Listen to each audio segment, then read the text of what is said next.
also do the adult programming here at Weaver Library. So tonight, the East Providence Public Library and the Friends of the Palm Rocks Lighthouse are thrilled to present Navigating Narragansett Bay and Beyond with Captain Howard McVay. Just some upcoming programs happening here at Weaver Library. On March 10th, so next Monday, same time, 6:30 to 7:30, Mary King's Irish in America live in concert. And then March 24th, same time, 6:30 to 7:30, the 8 Pillars of Brain Health with Bill Maynard.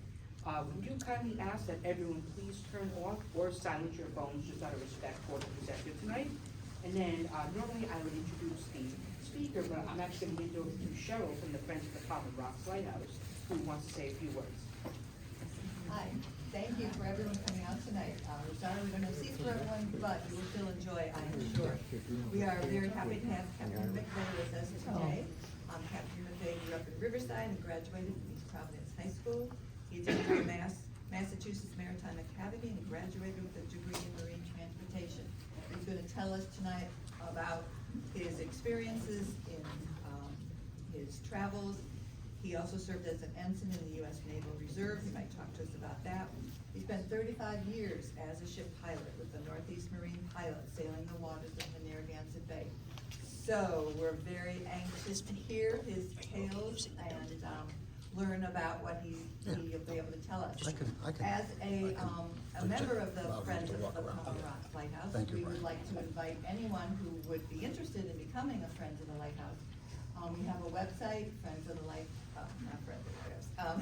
PalmRocksLighthouse.org.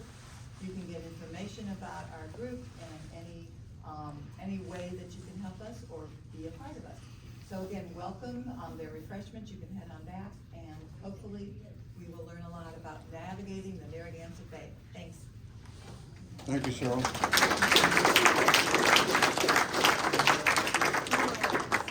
I see a fair amount of my neighbors here.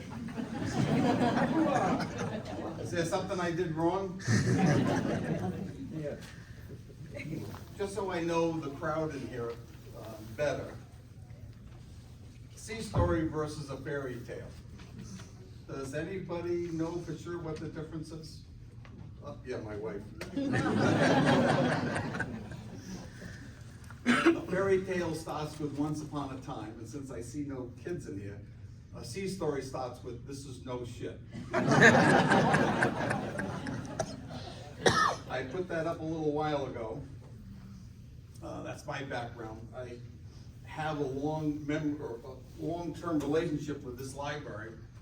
Before I was born, my parents lived at 9 Grove Avenue, where my dad opened up his practice as an eye doctor before he built the building around the corner. So I remember coming to this library at a very young age and getting what was just recently come out, the Cat in the Hat, green eggs in a can. So a long history here with this library.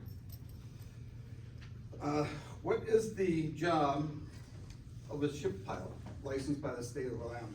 Does anybody have an idea other than Dick Wood, who used to supervise me coming into his? Oh, yeah. Does anybody know what a ship pilot is and what they actually do, what their job is? The job, mostly of a pilot, is to protect the environment of Rhode Island. That's written in the state law. So how do they do that? They do it by safely navigating vessels that are owned by foreign countries or foreign owners in and out of the state's waters. The job of a ship pilot is to prevent an accident, damage, and destroying the environment. So the pilot's job is to use their judgment when they're aboard a ship, as to whether it's safe to bring the ship in, the conditions, dictate what circumstances are for the ship coming in, as far as getting aboard a ship at zero visibility. There are many ports that we go to in zero visibility, like Davisville. And if the equipment on the ship isn't good enough, that pilot is expected to represent the state and say, sorry, Captain, you're gonna stay anchored outside the bay. You're not coming in today. The history of pilotage in Rhode Island waters, back in 1980, there are 2 opposing groups that merged into one association called the Northeast Marine Pilots. previous to that, there was actually competition piloting in Rhode Island. And how do you compete when the state controls your fees and sets the fees that you can charge? The only way you could compete was by decreasing the level of safety in a transit. So you have one association, they both had their offices in Newport. One association would be asked to bring a ship up to Providence. If it was a foreign flag ship, the fee is set by the state. And to get a job, one association may say, you know, that ship is too deep, it's not safe, it has to wait till high tide. The other association says, look, we haven't worked in weeks, we'll take that ship, and we'll do it. So the margin of safety went down to where the state recognized there's a need here for a state-regulated monopoly. So what did they do? The state, regulatory-wise and by statute, forced all the pilots to get into one association, and then the pilots jointly would determine what was safe for all the pilots and all the standards. So Dick over here used to run the Sprague Oil Terminal in Providence. And his terminal, he may say, his company may say the deepest a ship can come into our dock at high tide is 34 foot 6 inches. Well, the pilot's job is to say, we'll get it up and off to your dock, but you gotta convince us that your dock is safe to handle this ship at that draft. So we would work together with the terminals all around the waters that were licensed and that we operated. So Northeast Marine Pilots is just an office in Newport that dispatches the pilots to every ship you see that's moving between New York and Boston. If you see a ship in the Cape Cod Canal, Narragansett Bay, Long Island Sound, they're all dispatched out of the pilot office in Newport. We hold multiple licenses. Some of us had Rhode Island, New York, Mass, Connecticut. Massachusetts is divided into different districts. I had 2 different state licenses for Massachusetts. And by the fact that there's only one office and all of the ships are dispatched through that one office, then they would basically arrange and coordinate the traffic. So ships couldn't be going into the same dock at the same time. Somebody would call and say, I want to go to that dock, and our office would say, well, there's already a ship there, it's not going to sail, so you're going to have to wait. So the pilot office in Newport would be actually coordinating all of the ship traffic in southern New England waters. How do you become a ship pilot? You're required to have an unlimited ocean master's license. What is that? It's to be able to be captain on any vessel of any size going anywhere in the world. And that takes, after 4 years of college, it takes between 7 and 12 years. Why does it take that period of time? Once you get your original license, graduating from a maritime academy, for example, you graduate with a third mate's or a junior most officer's license. Now you have to build 1 year of sea time aboard a ship as a third officer. To become a second officer or a second mate, you need to get the second mate's license, and then you need to sail a second mate for 365 days. So you can sit for the chief officer's license, and then the same thing for the master's license. The third mate's license is a 4-day exam, 8 hours a day. The second mate's license is a 4-day exam. The chief mate's license is 5 days, and the master's license is 6 days. And that's, of the multiple different sections of the exam, rules of the road is a 90% subject. Navigation, celestial and terrestrial, are both 90% subject, and they only have 9 questions. So if you don't get 100, you fail in navigation. And that's the attitude of the Coast Guard. So now, the Northeast pilots, or Rhode Island state pilots, we take an unlimited ocean master, a captain, and if he gets through the point system and is selected for an interview and then makes it through the interview, then that guy now starts to ride as an apprentice pilot. And then you're looking at about another 5 years. So as a young kid, when I came home and told my father that I wanted to be a ship pilot, he said, you know, you can be a surgeon faster than you can be a ship pilot. Of which I had no idea about that aspect of it, but being a doctor, he wanted to point out, you're in for a long haul. And every one of the pilots who's piloting now in our waters has the same background. They all went to sea. What's involved as far as the testing goes? They actually have to draw the chart from memory for everywhere they go. And that's for the Coast Guard. And the Coast Guard has their parameters of what they expect you to draw. So you get a piece of tracing paper, they give you a big table, you draw the chart from memory, then the Coast Guard puts the tracing paper over the chart and everything has to line up. You're only allowed a couple of buoys not being precisely underneath the sketch. And then, that's the Coast Guard exam. The state pilot exam is considerably different.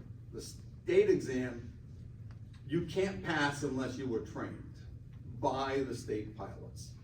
And one aspect of it, the Coast Guard makes you draw the chart from memory, and you have to leave the channel blank, and then you draw a box showing each leg of the channel, what the depths are on the middle right, the middle left, the bank on both sides, and then the water outside. The state pilot exam, you have to draw everywhere where the ship that you might be on could possibly go safely. So you have to draw all the contours of all the water along the route that you're going to go, because if the ship loses steering or the ship loses electricity, all power, and you need to be able to know, you can't go to a chart and find out where I can go with this graph. You have to have it memorized.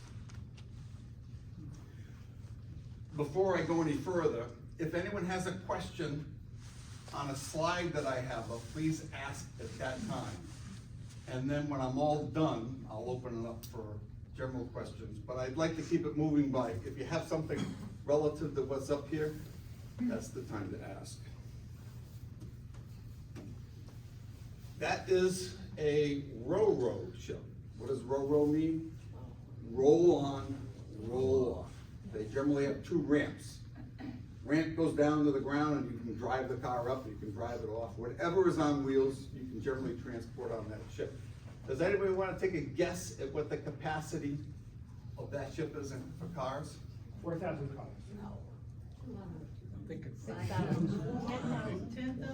Around 6,500 to 7,500, depending on the size of the car. Most of these ships have about 13 decks, and you can't, well, I can't stand up. Some people in here might be able to stand up, but I can't. You're bent over, and thank God they all have elevators, because otherwise, they have stairways, but the stairways are limited because if there's a fire starts, everything has to be contained. You can't have an open area where the fire will just take off. So anyway, yeah, these deals have anywhere from 11 to 13 decks. This particular ship was 656 feet long and 106 feet wide. After the Panama Canal was enlarged a few years ago, now the car carriers are coming out around 750 feet and 150 feet wide, 150 foot beam. What is the difference between a state pilot and a Coast Guard licensed pilot? This is gonna scare you. To be a state licensed pilot, you already know what's required. You saw how the years of training and the master's license.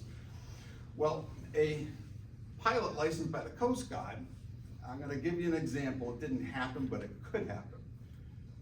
You graduate from a maritime academy, like Matt's son is at right now, and you get your first ship out of school, and you get aboard a tanker, and that tanker is loading oil in Boston and it's discharging in Providence.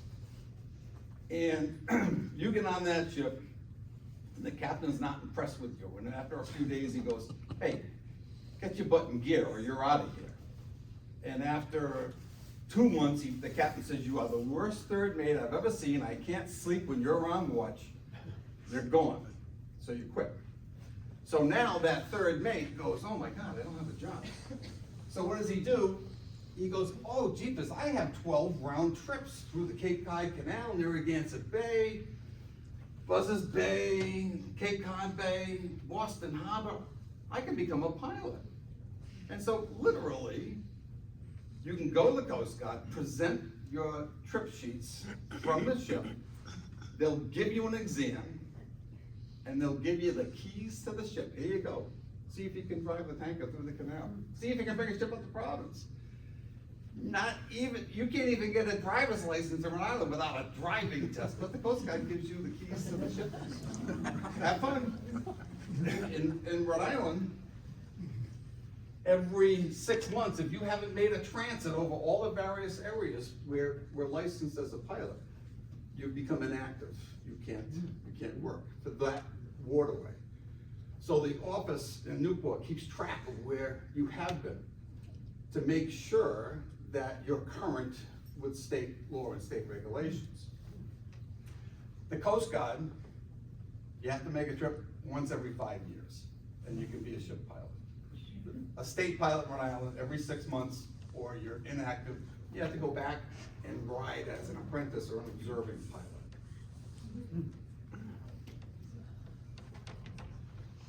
The most dangerous part. Excuse me, Yes. you don't have to be a member of the Coast Guard to be a pilot on a Coast Guard ship? No. I've piloted, when Bob Director was building the Coast Guard cutters in Newport, I went aboard as captain and pilot for the sea trials. So I would take it out in Narragansett Bay, go do the sea trials out in Rhode Island Sound, and bring the ship back in.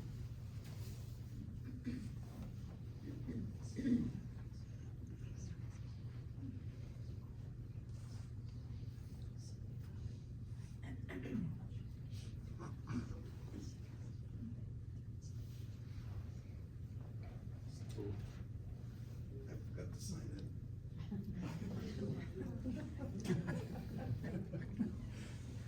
Little glitch here. I forgot to,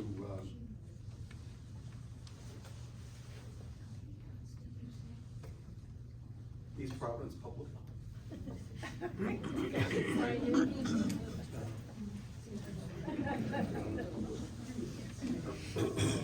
Tell you one thing, that right there is no fun. No fun. I have a video that is it's a YouTube video. I have several of them that I think you'll enjoy.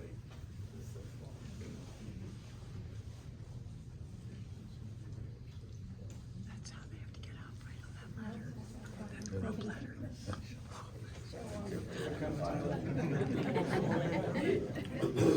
You don't wanna fall in out there.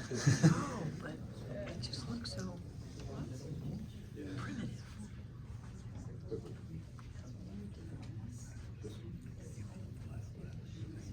Oh, yeah. It's got up and down.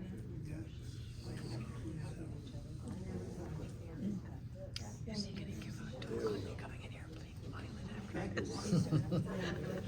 He's a pretty good pilot too. I've been up in there.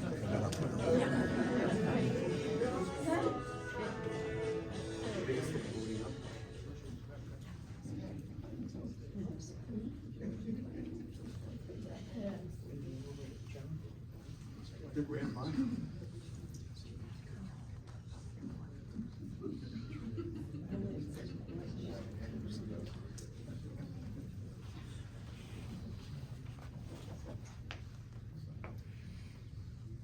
But I did go on Wi-Fi first.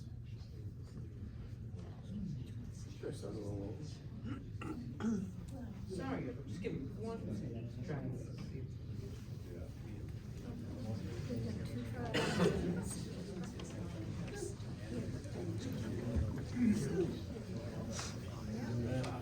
Nice angle. The part I'm amazed at is how they get on these boats, in rough weather and stuff. Yeah, that never stays steady like that. Never stays steady. Never stays steady like that. That system that's just easy. No other way. So it needs somebody talented. Yeah. So,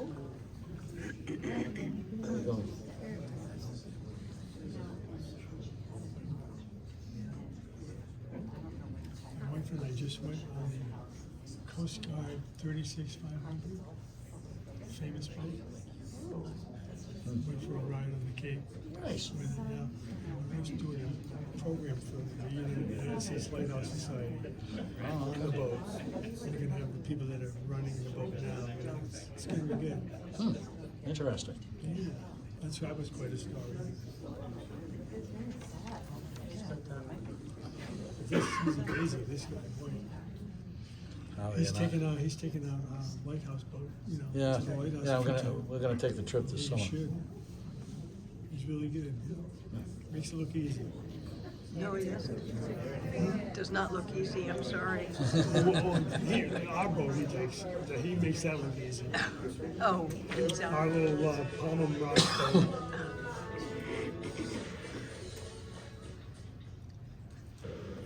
Here we go.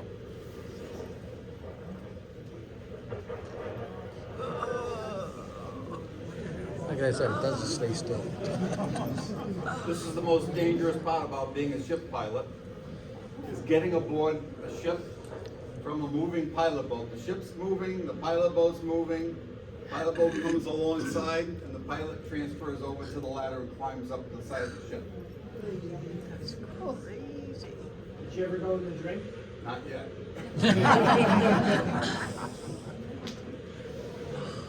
Can we turn the lights down?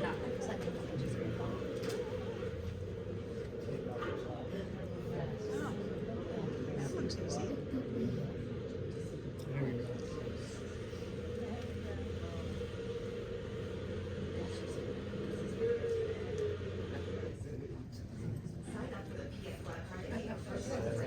What happened there?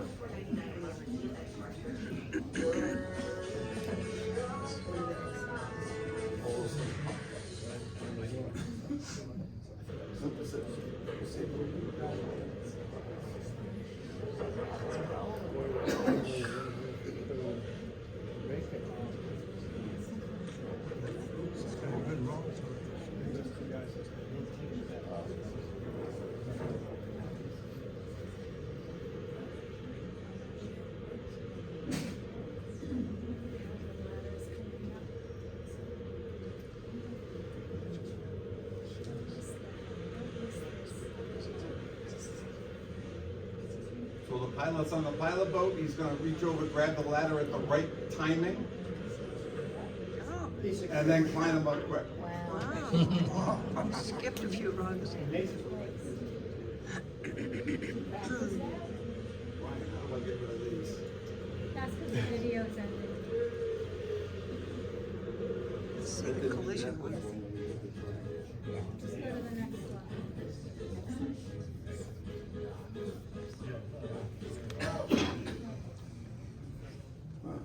Okay.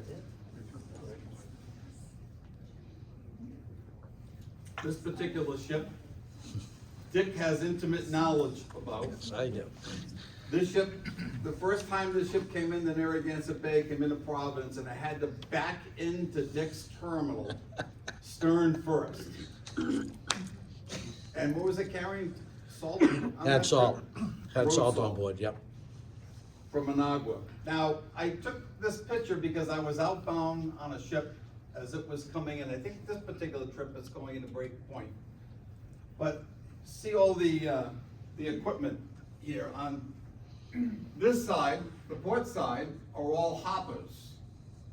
And the cranes reach down with a bucket, grab the salt out of the cargo hold, pick it up, put it into the hopper, and then the hopper transfers it on a belt over to the unloading boom that swings out over the dock so it can discharge without any shore cranes, nothing. All they need is Dick to have his equipment on the dock, moving it off underneath the belt as it's pouring out of the ship.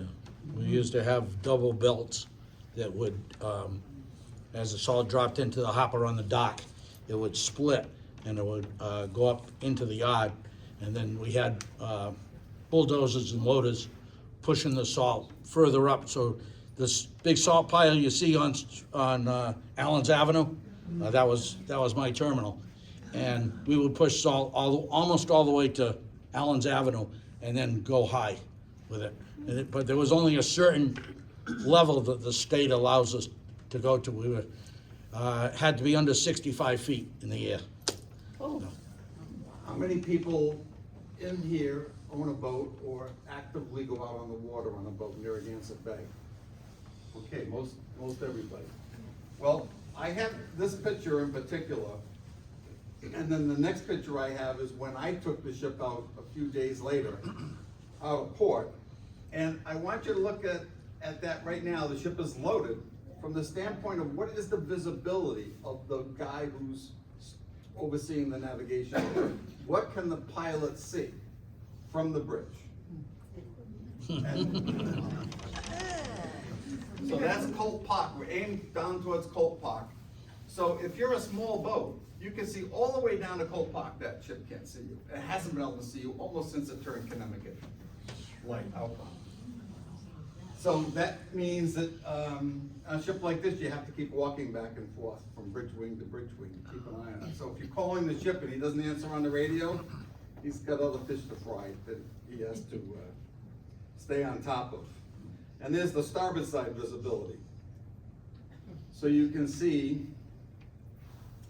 that it's not as easy as you see to navigate the ship. You just don't have really good visibility. Some tankers you do, but as a rule, not necessarily. Here are two ships meeting in front of my house.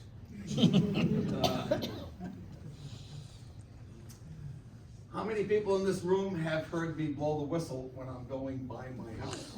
A fair number of people. Other than my wife, does anybody know why I used to blow the whistle going by the house? Union dues paid. Well, actually, it goes like this. My wife told me, when you go by the house, you have to blow the whistle.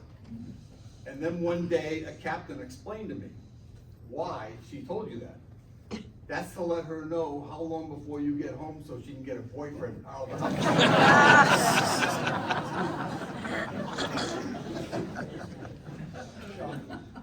Does anybody remember what the whistle signal was that I used to blow from in front of the house?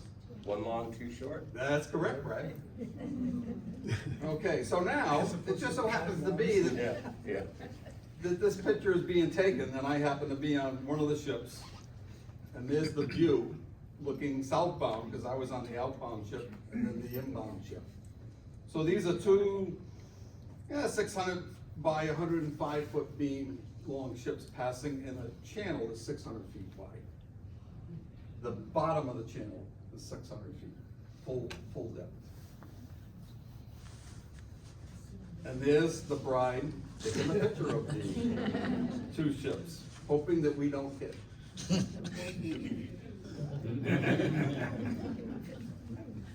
The boyfriend.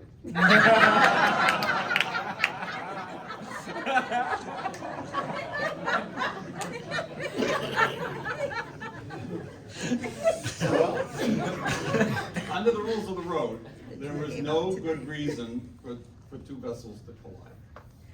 The rules of the road that are followed by all of the governments in the world that sign on to what's called SOLAS agreement, or the International Navigational Rules for the Prevention of Collision at Sea. If everyone follows the rules, there's no reason for a collision. And over the years, and especially, I'm gonna deviate a little bit.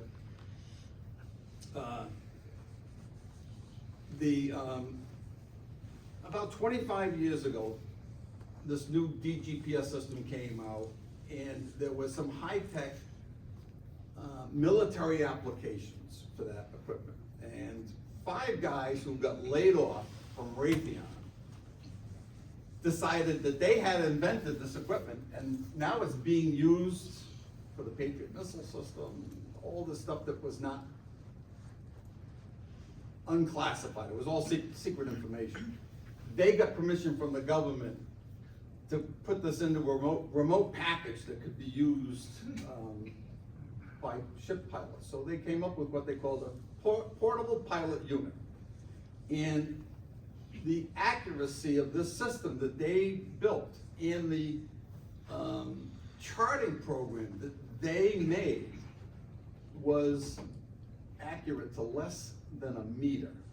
And as we found out, it was so accurate that it was more accurate than the government charts. And so now, the Army Corps of Engineers had to go back and resurvey the channels that they dredged so that the chart would actually reflect exactly what was actually there versus what was charted years ago. And here's a typical government operation. Who makes the charts? No one. Who dredges and is responsible for the channels? Army Corps. Army Corps of Engineers. They don't talk to each other. And the software that they use for making the charts, they don't talk to each other. They still don't talk to each other. So we had to switch over with these highly accurate PPUs, these portable pilot units. We had to switch over to the Army Corps because the Army Corps gave the company that built this equipment the technology and the program to transfer, and now we had charts aboard the ship that were not the NOAA charts, not what you would normally expect, and it was only for the channels, the dredge channels by the Army Corps, but we had accuracy now that had never been before. And a few years later, our portable pilot units were so good that as we were passing each other in a channel, we knew to less than a meter the distance apart between the two ships. It's just incredible. When I first started piloting, there was no, GPS didn't exist. LORAN was the primary navigation aid, and as a ship pilot, we worked 99% with radar. And everything on the chart, when you drew the chart from memory, it was all based on radar distances and parallel indexing off of known objects that were accurately charted. This changed everything. As I mentioned in that second paragraph, it's time to go to a sea story. And I'll talk about this a little further. Last year, was it March, the bridge got knocked down in Baltimore. And I didn't sleep for a few days after that happened. And I'm gonna reflect and talk about the story that happened to me. I was navigating an 80,000 ton ship, it was 750 feet long. And I'm inbound to Anchorage because the ship was 48 foot draft. So it's 48 feet of the ship is underwater. And it has to lighter coal, take coal off to get it higher up out of the water so it can get up to the breaking point power plant. Well, this ship, it's a long story, condensed version. The ship was sold for scrap, and a company that was not known for operating ships very well bought it for $1 million, sunk $5 million into a new cargo system so it could be self-unloading like the other ship, the Alice Oldendorf was that came into Dick's terminal. And so it's 1 or 2 o'clock in the morning, I'm coming around the dumplings, I don't know if everybody knows what that is, but I'm lining up for the Newport Bridge, and just as I got steadied up for the center of the bridge, the ship went dark. And then you heard alarms go off. And then now we lost steering because the emergency diesel generator, which would have given us electric power for the steering system, it failed. And it was a dark, dark night. And so now, again, condensing a story that gave me nightmares years ago, and then when the bridge came down in Baltimore, nightmares again, I ended up, as the ship started to swing, answering to the wind and heading for the west span of the bridge. If I hit it, I would have knocked the bridge down, absolutely.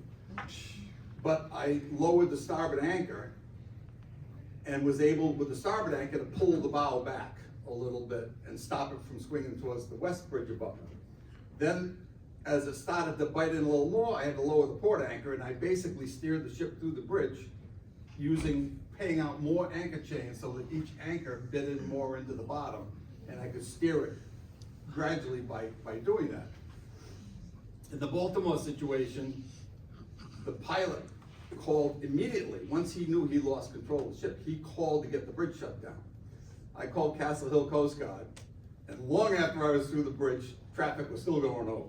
They couldn't get it shut down fast enough, because if I had hit the bridge, I would have knocked it down into the water, for sure. So anyway, But without electricity, how are you lowering those anchors up? they're all by gravity. They're all by a manual brake and by gravity. Howard, what caused the electrical problem? It was an old ship that they were putting in as little money as possible. Oh, wow. I'll continue since there's a couple of questions coming in about that ship. We talked about the responsibility and what a state pilot does. Well, this ship, this is its maiden voyage. It lost power. They have 10-year contract to load in South America, discharge in Brayton Point Power Plant. The reason they got the contract was they were so cheap. So I brought it in, and then I brought it up to the dock. There were no episodes, and then I took the ship back out. The next trip, I had it into the anchorage. I brought it up to the dock. It lost power again, coming in the Narragansett Bay. So then we told the company that they had to have a tractor tug on the stern as an escort tug. We did that. And so what happened was, they got upset because that added about $8,000 to the cost of the transit. I brought it up to the Brayton Point Power Plant, and then the pilot who took it out, as he's outbound, it lost the plant again. It went dead shut.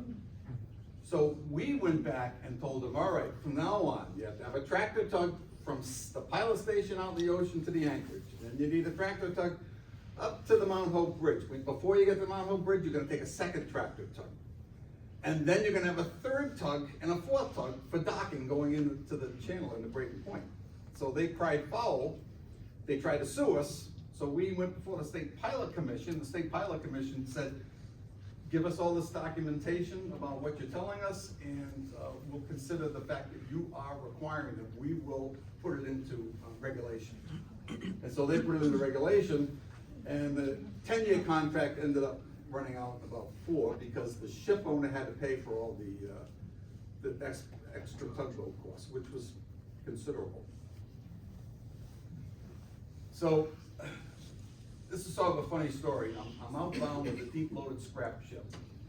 About 8, 9 o'clock at night, I sailed out of Providence. I'm coming down to Newport Bridge. And this was the first year that the Jamestown Ferry, a Dyer 40, started running back and forth between Jamestown and Newport. And I can see, it's a weekend night. It's pretty busy with small boats. I could see the ferry coming across by Rose Island. And then, I can say elderly, I'm a senior citizen. An elderly voice comes on, and I just got through giving my security call on channel 16 and 13. And the ferry calls me, says, Cap, this is the Jamestown Ferry. He says, I think I can make it across your bow. So, any Clint Eastwood fans here?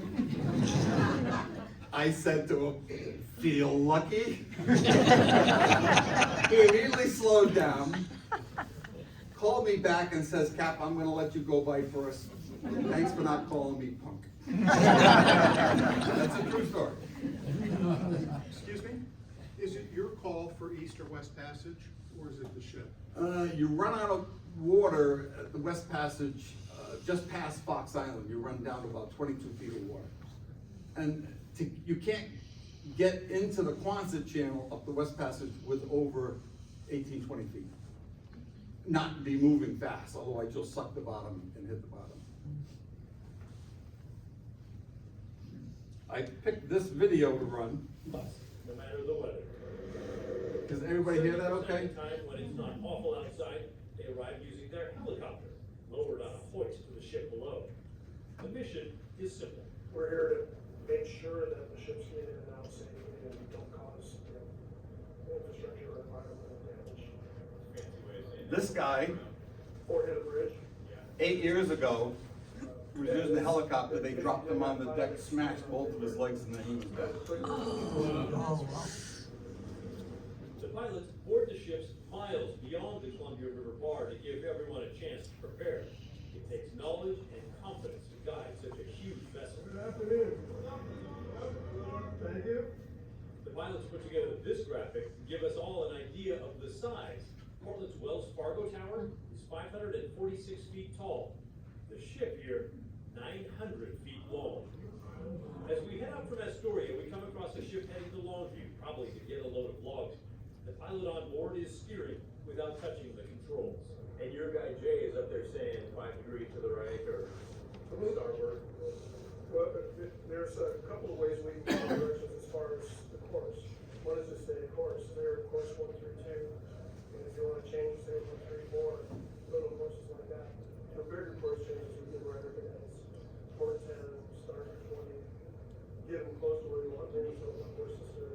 The Columbia River is unique and powerful. There's not much of a delta allowing it to spread out at the mouth. So its current hits the tides of the Pacific Ocean with sustained force, sometimes creating monster waves and constantly changing the shape of the river bottom. It's obvious to you, but what makes it tricky about coming across the bar here? The bars were currents, swells, and sediment all meet. So it's a little shallower there. The river current going out makes it closer to swells going in, and changes power. It's huge putting water from the river and then the tides coming in or just being. Or swell coming in. Okay. When the current hits it, it makes the swell bigger. Yeah. Maybe breaks. Not today, it's a beautiful day today, but in the wintertime, we pilot ships in 20-foot seas. Wow. Waves that big go over the top of this pilot boat and can make even the biggest ships lurch and roll. That chart. The pilots are on call 24/7. Unless the weather is so bad that the bar is closed, they will meet ships anytime, day or night. When it's really bad outside, the helicopter cannot fly, and the pilots revert to boarding the ship in the same method that's been used since their founding 173 years ago, the rope ladder. It's pretty calm, but a lot of days it's pretty dangerous, huh? The wintertime can be, it's cold today, so for the ship it's safe, but you don't want to be complacent. We're still climbing the rope ladder on the side of the ship. So. Is that the best technology? I mean, I know you fly on it, but for the ladders, a rope ladder hanging off the side of a ship. They've tried lots of other things, mechanical ways and all, but for a pilot climbing up onto a ship and trying to get on a ship, you're relying on the maintenance of that equipment from the crewmen. And if there's an issue halfway up, you're relying on the fact that they might speak English. So the pilot ladder, once it's ready, puts it all in our hands. They shoot video every time they get on or off a ship so they can study exactly what happened if something feels wrong. Some of the videos they shared would make the bravest among us think twice. Remember, there's no safety line here. Misjudge the roll of the ship or crash into waves, you could fall into the ocean. That has happened.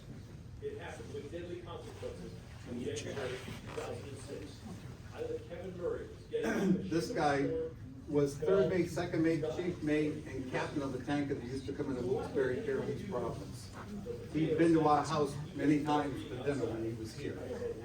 The guy sitting next to him on the left, he's a Rhode Island resident, he lives on Block Island. And he commutes back and forth to Oregon. 27 years at sea before he became a pilot 11 years ago. He said getting on the rope ladder takes real focus. You're watching the swell, you're watching the rise of the boat as you come alongside of the big swell, you want to get on the top of the swell. You don't want to get on the ladder and have the boat. Basically, which can happen, and you don't want to do it as you're coming down because the boat's dropping pretty fast because of these swells. He said the pilots help protect the environment. Everybody's concerned about, nobody wants an oil spill out here. We're approaching the federal Yellowstone. It's a bulk carrier, basically an empty cargo cargo ship headed up the Columbia River. It's what Phil's gonna get on. Okay, let's go outside. We go outside to get in position for the shots. And it feels dangerous. All right. We're in the middle of the Pacific Ocean after all. Okay, not the middle, but the water is super deep here. We're wearing life jackets because the left and right side of the pilot boat has no railing. This is the stretch you really wanna hold on. That way they can use either side to snuggle up next to the ship. Now, let's just get inside here. Dan ushers us into a safe spot with hand railings all around. A light rain is falling, just so we can get a small sense of what the weather can do out here.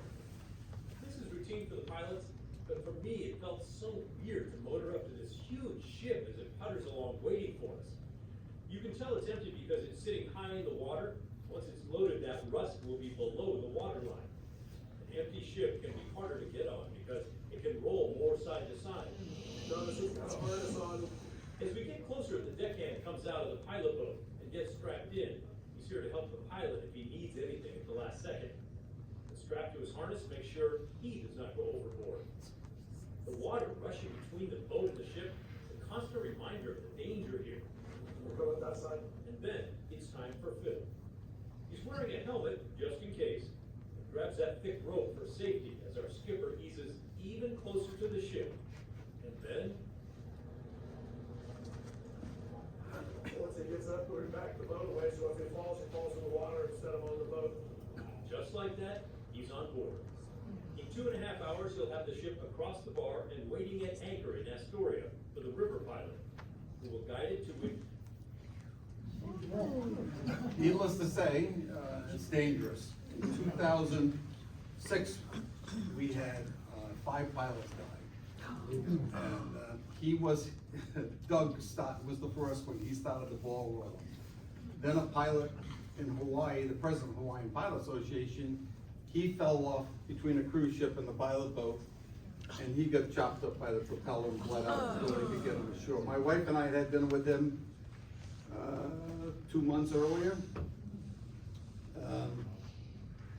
So needless to say, that particular year, 5 pilots, for us, it's obviously one is too many, but there's only 1,270 pilots in the United States. My son's a pilot for Delta Airlines. They have 17,600 pilots in Delta Airlines alone. So the ship piloting profession is a very, very small community.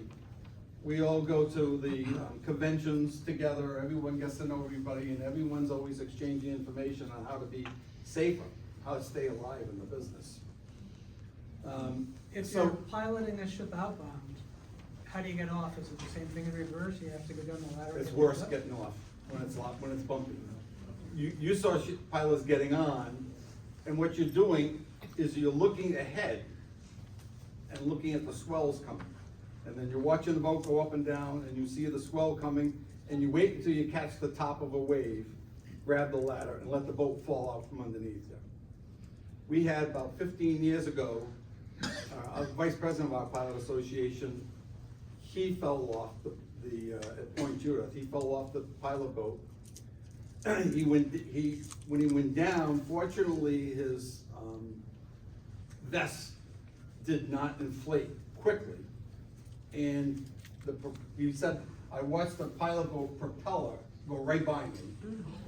And then as soon as it went by me and peeled off to come back around and get me, then I kicked off the side of the ship before the propeller from the ship sucked me in. Needless to say, he kept on working. He was a trooper. So, what does a pilot boat do? Pilot boat puts the pilot on the ship.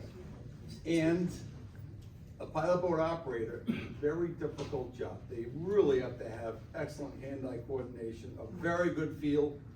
And at nighttime, you can't see what's going on. So you're judging it, and generally speaking, you wait, there'll be, as a rule, the 7th wave will be the biggest one, and then you start counting waves, come in, and it's a controlled crash with the pilot boat hitting the side of the ship. Needless to say, the pilot boats are built specifically for this. They have fendering, they have a much more strengthened hull with additional ribs and frames to absorb the impact and not break up. But there have been Gloucester lost a pilot boat. In '78, pilot boat went down off of Sandy Hook, New York. In '84, all the pilot and the 3 crew members were all died in that one in bad weather. So a pilot boat operator has to be very good. So we start them training very young. It just so happens to be this young man's mother is with us tonight. He's so cute. He was a He's good, 20 he now. had a nice feel for the pilot boat. So, the Baltimore Highway Bridge. I'll take a minute to tell you a little bit about what I know. And that is, when we go to these conventions, all the trustees, the president, different pilot associations, we go and we hire professionals to come and talk to us about dealing with disasters and how to deal with the regulatory agencies like the NTSB, the Coast Guard. And when that ship knocked down the bridge, you're not gonna know really anything about it because there is a set procedure. Number one, the pilot has to be drug tested and alcohol tested. It has to be done within 2 hours. So all of the pilot associations will send a fresh pilot out to relieve the pilot who's aboard during an incident, and they get the pilot off the ship immediately. And en route to the drug testing center, the pilot next calls the lawyer. You'd appreciate that, Nate. The lawyer is the first phone call you make after you call the pilot office to basically say, we had an incident, I gotta get drug tested. So everybody in the office, the president of the Pilot Association, he's making phone calls. But then the pilot is talking to the attorney because we carry license insurance. It's very expensive. And it says right in the policy that if you make a statement to anybody, any authority, then your policy is voided. And it's pretty expensive to have an insurance policy. So you don't say a word. You talk to the lawyer, then the lawyer handles everything. So because of the stress involved in the pilot office will not release, and you still don't know who the pilot was on that ship. And there was a pilot apprentice who was actually conning the ship at the time that it happened. And the only thing that we know right now, until the NTSB comes out with the true preliminary report, we do know that someone lied about what was happening on the ship. And that's when the FBI was brought in by the NTSB as part of the investigation. So somebody was trying to hide something. And you're not gonna hear anything for probably another 6 months as to what happened. Part of the process for the NTSB is that they are now going to, in the final stages of what happened with the ship, they're going to bring in ship pilots into simulators, like they did. Everyone see the movie Sullenberger? You know, and they put pilots in the plane, and as soon as they hit the same altitude, they turned around, they went back, and they were able to make it in the simulator. But when they had the delay of, we just lost both engines, and it took them 30 seconds to figure out that they couldn't restart them, that time delay was such that the simulator showed it couldn't make a safe landing back to an airport. So what's gonna happen here is the simulators, man-made electronic simulators, and the ones that are over in France, in England, the simulators are so good that they absolutely are a great teaching tool and training. And so they're going to bring a bunch of pilots in, and they're gonna run that ship. They're gonna have somebody else on docket, on the simulator, bring it down, try to replicate what happened and see what the pilot does. And then they'll bring in another pilot, see what that pilot does. And they will keep on experimenting to find out, did the pilot on that container ship do everything possible? Could have the collision with the bridge have been stopped? So they will determine that, and that takes time because they have to build a model of the ship to the dimensions, the draft, you know, and then run it over and over and over with a bunch of different people. They have to validate that the work they did was accurate by pilots, then they'll bring in independent pilots to run the simulation to find out, could the accident have been prevented? And then they'll also do additional scenarios to figure out what could have been done that may have prevented the accident. And that will come out. You're probably going to see, and this is just my guess, they released the tugboats just a few minutes earlier, once they were turned around, aimed down to the bridge. Had they kept a satisfactory size tractor tug as an escort to the bridge, the accident probably would have been prevented. And you might see that happen by regulation in the future. Before I move on to the next slide, are there any other questions about bridges falling down? Is there a mandatory retirement age for ship's pilots? In New York, it's 70. At age 60, you have to have 2 physicals a year instead of 1. Airline pilots are 65, but ship pilots at age 60, you have to have 2 physicals a year, two eye exams, the whole thing, until 70. But at 70, you're done. In New York, in Rhode Island, there is no age. So at 70, they're climbing out the profile? Out in Puget Sound, sea story. Here we go. About 1983, I was on a 900-foot tanker. We came into Port Angeles on our way up to Bellingham Bay, which is right near the Canadian border in Puget Sound. And we're gonna be discharging crude oil from Valdez, Alaska, where we had loaded. And this senior citizen came up the pilot ladder. It was Super Bowl Sunday. He came up the pilot ladder.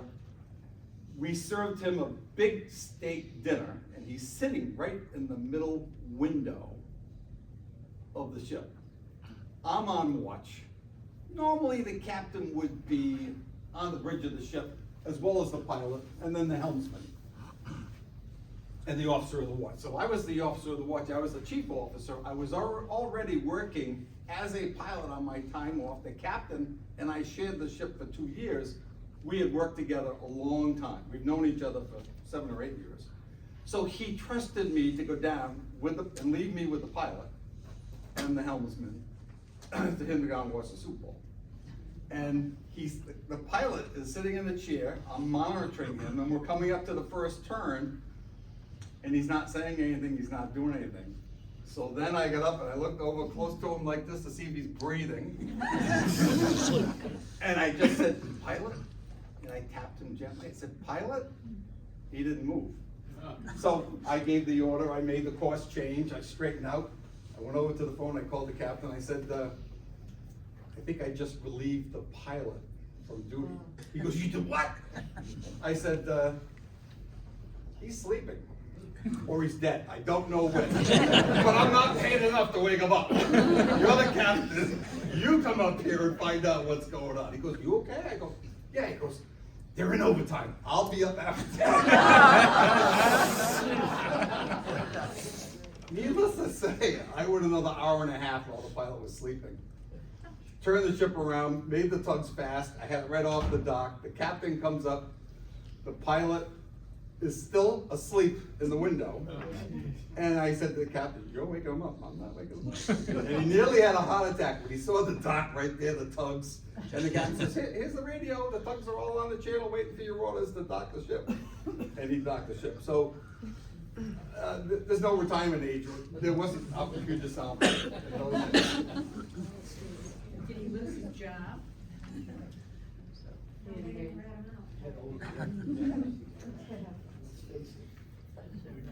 This is a ship outbound a few years ago in the ice. And we're coming down to Colt Park. It doesn't take long for the bay to freeze over, which I have found out in my career as a pilot. The volume isn't loud enough, but you can actually hear the ice creaking, breaking. And when we got outside the ice, outside the bay, and it was time for me to get off, the depth of where the water was against the side of the ship is all shiny metal. All the paper's just taken right off and going through the ice. It was not an ice class ship. And I jumped ahead and I already covered this one. So, we pilot, as I said earlier, between City Island, New York and Boston Harbor. There can be a fair amount of traffic that we have to deal with in and out of Narragansett Bay and the Lower Bay in the summertime, 4th of July. This is a picture of the radar, and this is Cleveland Channel going up to the Cape Cod Canal in zero visibility, and every one of these is a boat. All of these are boats. And they can't see, chances are none of them, or very few have radar, but they're going like 20, 30 knots until they stop. Fortunately, I did 35 years of piloting, and to the best of my knowledge, I never hit anybody or got hit. But I wouldn't know because I couldn't see 100 feet past the bridge of the ship. And it was not uncommon for us to sail out of Providence and 4.5 hours later get off, 6.5 hours later get off at the east end of the canal. Once we back out of the dock, you don't see a thing. And you go all the way out the bay, dealing with traffic. You have to go at a speed that's safe for the traffic that's involved. And you have to have a feel. You have to have a feel for the traffic and how to handle it. Is that a radar of all those boats? Those are all small boats in zero visibility. On one radar screen at the same time? Typical, it was 4th of July, that picture. So this is an outbound coal ship that I was bringing out of Brayton Point. And my wife and my daughter and her son that you saw in training to be a pilot boat operator was aboard the boat that day. And this was the coal ships, because of unloading and the coal dust, they're filthy. They're absolutely filthy. So we're wearing jeans, we're wearing clothes that after a few times you're gonna throw them away because the coal stains do not come out after a while. So I'm about to transfer from the accommodation ladder to the pilot ladder and then climb down to the pilot boat. People use the term Jacob's ladder. Does anybody really know what a Jacob's ladder is? High voltage. A Jacob's ladder is actually the ladder that is metal, chain, wooden rungs, that is stowed underneath a lifeboat. And when you're abandoning the ship, you kick that ladder over the side so that the last person who's lowering the lifeboat to the water can climb down that ladder and be the last one to get aboard. A Jacob's ladder is one way. Once you lower it, if you don't put a line on the bottom of it, it's not coming back up. It's only to be used once. So when we were using it for a boat drill, we would put a line on the bottom, and then we would use the line, take it to a winch, and pull the ladder back up, because it's probably 300-400 pounds, you can't. But it's a heavy chain and metal ladder. So if someone says, we gotta go use a Jacob's ladder, that's not a good sign. A number of years ago, I was bringing a car ship into Davisville, and the visibility was zero. And does anybody want to take a stab at what month of the year the fog is the thickest? January. Who said January? You're right. January, February, the fog is the thickest. And how do you get that thick fog? You have extremely cold water like we do right now, and then you have a warm front come through, warm, moist air, and the visibility I've seen down to 20, 30 feet. So one day I'm bringing a car ship into Davisville, and I'll actually show you a picture of what it looks like from the bridge of the ship. And as I turned it around, backed it in, and tied it up, I'm going out to the gate, and the security guard at the gate says, wow, it's pretty thick. And I said, yeah, this is the worst time of year for fog. When you have it, it's thick.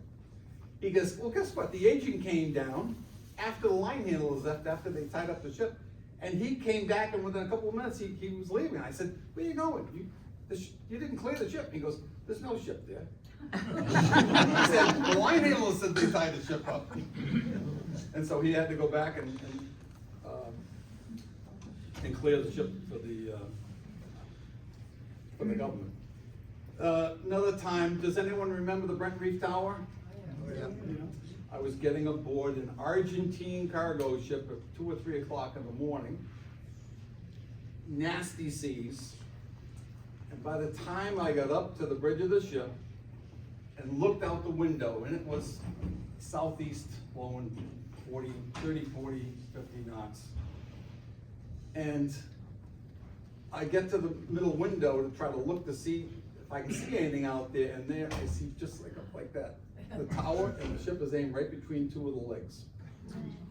And I put the ship hard to port and hard to starboard, hard to port and full ahead, and hoped that it would work, and it did. But I don't think we missed it by maybe 8 or 10 feet with a 600-foot ship. Another episode that I had nightmares about for a while. We were 3 pilots aboard the ship. We had a bunch of ships coming up to the Brighton Reef Pilot Station and Point Judith Pilot Station. One that's going down the Long Island Sound to the Riverhead platform. 2 are going up to Boston through the Cape Cod Canal. And the biggest ship was a deep loaded tanker. And they turned to the west to try to get a lee for the starboard side of the ship from southeasterly winds and swells. And as the ship rolled, we were maybe 25 minutes trying to get alongside that ship and getting the pilot on. And the deck a couple of times went completely underwater, the deck itself. And then come back and roll. So now we're trying to find another heading to try to calm the ship down. And then we finally said to him, to the captain, hard to port, full ahead, and just leave it. And we're trying to make our own smooth water by the ship turning. And it looked really good, and we came right alongside with this 40-foot pilot boat. And all of a sudden, the ship rolled, the deck went underwater, we went over the railing, we're on the deck of the ship, the pilot boat operator put a hard to starboard and gunned it, and before the deck was dry, we were back off into the water again. And the pilot said to the pilot boat operator, tell him to go to anchor. I'm not kidding.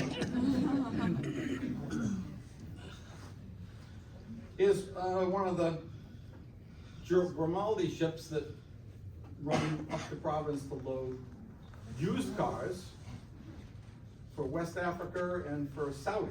And there are some pretty nice cars that go on here, and there are some cars that have to be pushed on.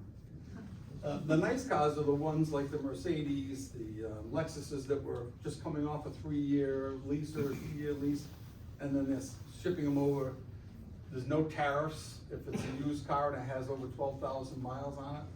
So it can be bought on the cheap over in many parts of the world, much cheaper than you'd ever get it in the States. One of the things I wanted to talk a little bit about is for you folks that, yes sir. You also pilot the tugs that come in with barges? If a tugboat and it has a petroleum barge, and if the barge is over 1,000 gross tons, it's required to take a pilot. If you have 12 round trips as an officer on that tugboat, over the route that you're looking for, within the last 5 years, you can act as your own pilot. All you have to do is take an annual physical exam, as a pilot does, because the ship's captain only has to take an exam a medical every 5 years. So they can act as pilot. You have a new unit to this area, he's coming up from the Gulf, never been here, they take one of us. They take a pilot. So what I was saying, for the 35 years I was piloting, as we had access to the internet. And sometimes 2 or 3 o'clock in the morning, everyone's trying to stay awake to some extent. I would ask the helmsman, who's gonna be steering, who needs to focus, as well as the pilot. I ask him what kind of music he likes, and I would try to find on Pandora or whatever music he likes, so he doesn't fall asleep and miss an order. And I did that for years. But for the most part, pilots are looking at the radar, they're looking out the window. We have channel 16 and 13 on, and we're monitoring it, but really not focused on it. We're focused on commercial shipping. Channel 16 and 13, the commercial vessels are all navigating within 3 miles of shore. They have to be on those 2 frequencies. But you're not supposed to be calling commercial traffic unless you have business with them. Otherwise, you're on channel 9 and trying to talk to other boats on channel 9. Howard, relating to lighthouses, were you dependent on lighthouses at all during your career? And did you activate any foghorns? There's a whole story behind that. About 10 years ago, maybe it was 12.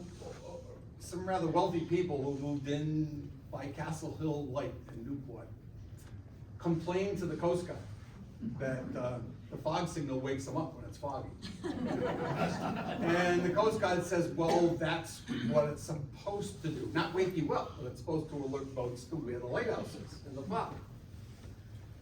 And this couple did not like the answer they got, but they had enough money to either hire a lobbyist or make a political donation to 2 US senators and a congressman who told the Coast Guard, what are you gonna do for me? And the Coast Guard said, we really have nothing in our regulations to allow anything to happen. We can't turn it off. And they said, well, come back to us with a plan within, the Coast Guard got something like a month. Come back to us with some sort of a plan. We have an unhappy constituent in Newport. This is how the world works. So what did they do? It took several months for this to go through, but they automated all of the fog signals in all of Narragansett Bay. So you click on the radio on a particular frequency 5 times, and it activates all the foghorns that are within the radius of your VHF radio antenna. So for about 2 years after that went into effect, we would get aboard car ships, generally speaking, at 4 o'clock in the morning, 5:30 for tugs, 6 o'clock first line, ashore by 6:30 in Davisville. So I would, at 3:30 on the way out to the pilot boat, beautiful clear morning, I would turn on that fog signal, and I'm listening for it. And then as I'm going by with the ship inbound, I would turn around again, which would be about 45 minutes later, and then I would report to the Coast Guard, it's working okay today. They complained about that. And the Coast Guard said, we have people who are very concerned that it's not going all the time in the fog, so they're testing it all the time. And that's what you're hearing. And they report to us that it's working okay. Another sea story. So did you actually use any lighthouses though? Did you need to use lighthouses? A lighthouse itself specifically, not really, but yes. For example, WADK antenna for the AM radio station in Newport, and the green light on the north end of Goat Island, the lighthouse, that the 2 of them are lined up. It brings you right past in the middle of the deep water between Kettle Bottom Rock and Castle Hill Light. And it brings you right up the center until it brings you a little bit left to the dumplings, favoring the Jamestown shore versus the Newport, Fort Adams side. But that's an example of a natural range. Palm Lighthouse in the Kent Heights Water Tower lines up for a true bearing of 022, and that marks the number 28 buoy, the edge of the channel. So if we were meeting another ship who's outbound at the turn at Sabin Point, I would walk out in the starboard bridge wing and look and check the range to make sure I was the sufficient distance in a way, you know, because we don't trust buoys. We've had as many as 5 or 7 buoys moving one night after ice.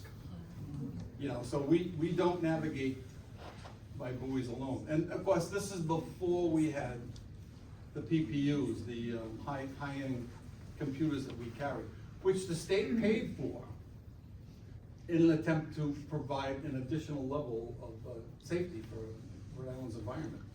When we first got them, each one of these units cost about $25,000. Worth every penny. Now they're down to $7,000. Do I have a time limit? My wife said she was gonna pull the hook on me.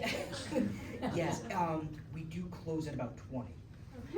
In 20 minutes? So yes, it's been an hour and 12 minutes. Yeah. I have It's it. only quarter of. Okay, I'll speed it up. I won't talk about the Andrea Doria. Here's the view out my window in the morning when I'm working. That's the J-Boat Worlds.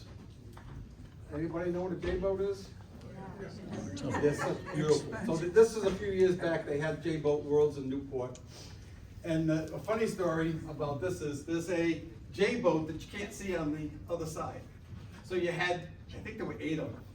And the one on the other side calls me on the radio and says, Capt, can I see you on 2 whistles? Meaning he's gonna, he thinks he can make it across the bottom. And I said, no problem. I know you don't wanna scratch your paint. I'm not worried about as much as you are. And I said, are you gonna just follow everybody around the race course? Or are you gonna do something different? Because when you're in last place, you don't follow the guys in front of you. You go somewhere different, get a different wind, do something, unless you're on time. You do something to, because they're all racing boat for boat. So you don't follow the lead around the race course. I'm talking about reduce visibility, lookout. A lookout is always required aboard any vessel that's maneuvering on the water. And I'm going to continue to speed through the rest of it. My wife and I were a race committee for Narragansett Shop Club for a couple of years, and we tried to avoid a situation like this. There's the Newport Bridge. They're sending these boats around that buoy and back across in front of the channel. So I have 2 shots at hitting any one of those boats that's coming across the boat. Double the number. So are you giving them 5 longhorns or something? You know, it's funny you should ask that, because I found out over the years that if there's from outbound, nice, beautiful holiday weekend, coming through Newport Bridge, and there's boats all over the place between Fort Adams, Castle Hill, Kettle Bottom, and the Dumplings, there'll be one guy who's screwing up and is doing everything wrong. And he's the guy with the mainsail's backwinded, the fenders are hanging over the side. You just look at it and you go, this guy's a disaster. and everybody else is basically doing the right thing and staying out of the way of the commercial traffic. If you blow a danger signal under those circumstances, then all of a sudden everybody who thought they were doing fine does something different, and now you create pandemonium. So I was very reluctant to ever use the danger signal. Just before you hit them, you have to use the danger signal. This is the picture looking down the side of a car ship at Davisville. So here's the bow's up this way, the stern's back there. Ship's 650 feet long. And the bridge of the ship is 90 feet above the water. The mast is around 130 feet above the water. And when you go in, the Newport Bridge is pretty high, but when you go underneath the bridges in the Cape Cod Canal, you tend to duck as you're going under, because they're close. And here's a couple of more pictures of navigating ice in Narragansett Bay. Ice operations, if the volume's loud enough, you might be able to hear the ice peeling the paint off another ship.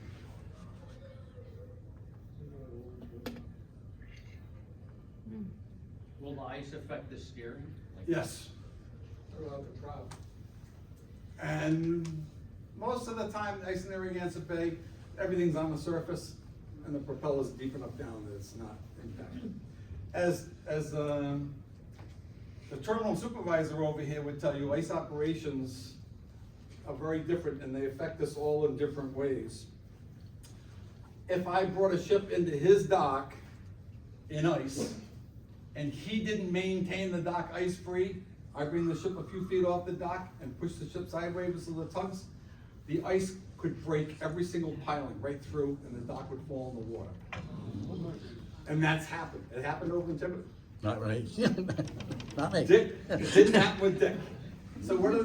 They hire a tugboat every day to come up and down the dock and break up the Yeah. ice. Right down Because and if through the they berth. don't, if they don't, the ice gets thick and there's pilings or even steel. It'll push it right over. Howie, you had a slide back a little while ago about prudent communications on the radio. And I'm not sure if you remember this or not, but we had, try to picture the scene. 3 o'clock in the morning, pitch black, driving snowstorm. One of the senior agents and I are on my dock out on what we call the Dolphin, which is the end of the dock, and then there's a stretch that goes out to a kind of a concrete pad, if you will, that, in my case, the pad tipped like that. But whatever be the case, we're out there and there's driving snow. Quick aside, Tom asked me, he says, Dick, did you go to college? And I said, yeah. He said, where? I said, PC. He goes, what the heck are we doing out here? But after that, we're waiting and waiting for the ship, and you're bringing in a tanker for us. And you can't see anything. About, I don't know, maybe 20, 25 feet off the Dolphin, I see the bow. And I went, oh, no, oh, this isn't good. No. And keeping the communications, very prudent, I hear Captain McVay go, Sprague Doc, you there? Thank you. Because I knew that how he could get the ship around and get it into the berth without one taking down my Dolphin, which was a joke between the two of us all the time. But stay off my Dolphin, Captain, please. Yeah,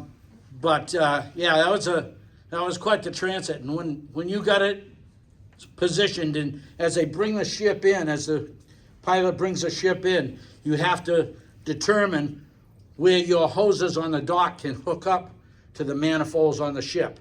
So it's a pretty precise thing.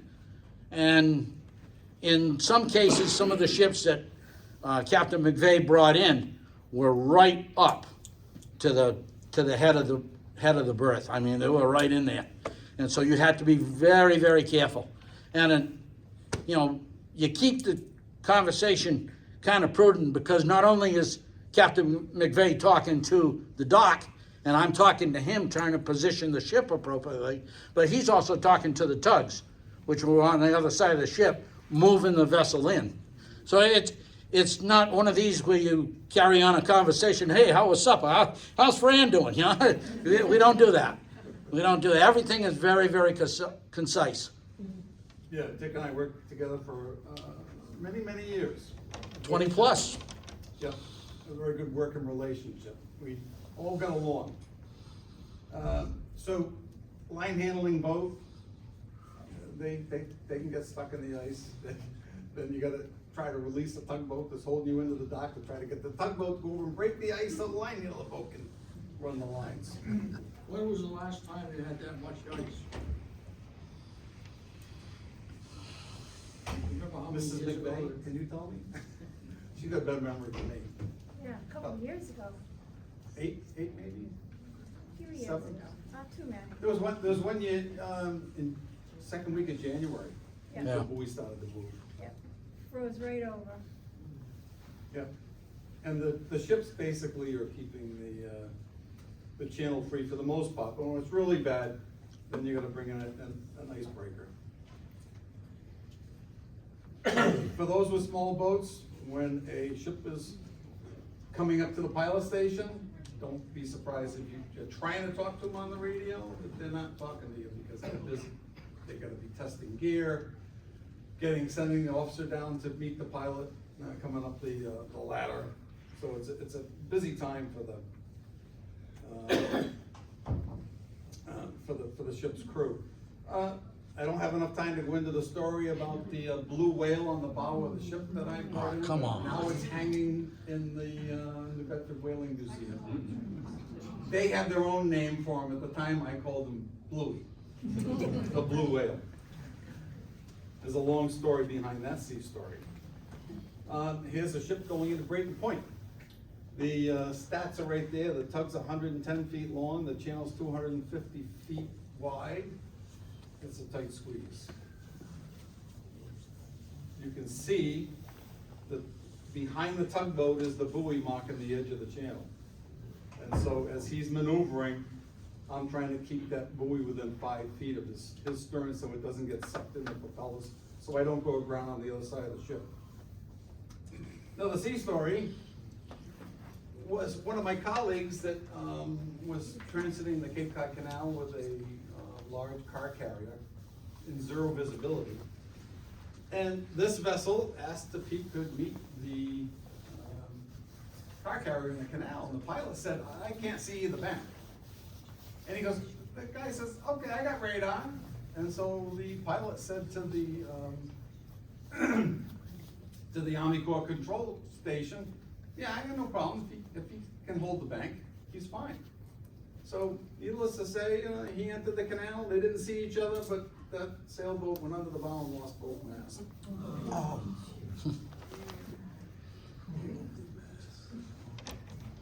Keep me on my time. You're running out of Yeah, time. the library closes in about 7 minutes. Okay, all right. All right, So I hate to be we'll that finish with the guy, rest of but it. I said I would do questions and answers about whatever you want. Go ahead, sir. Is there a certain size ship that trips the need for a pilot? There's the mega yachts that you see running around here. If it's over 200 feet, they have to have a state pilot. Otherwise, it's gross tonnage. Gross tonnage is an internal cubic volume of the ship. Cruise ships always advertise, we're 150,000 gross tons. People think, oh man, that's pretty heavy. A gross ton is 100 cubic feet, so that's internal volume. But 2,000 on American flag vessels requires a Coast Guard pilot or a state pilot. Any other questions? Wow, that was easy. Okay, well, thank you very much for coming.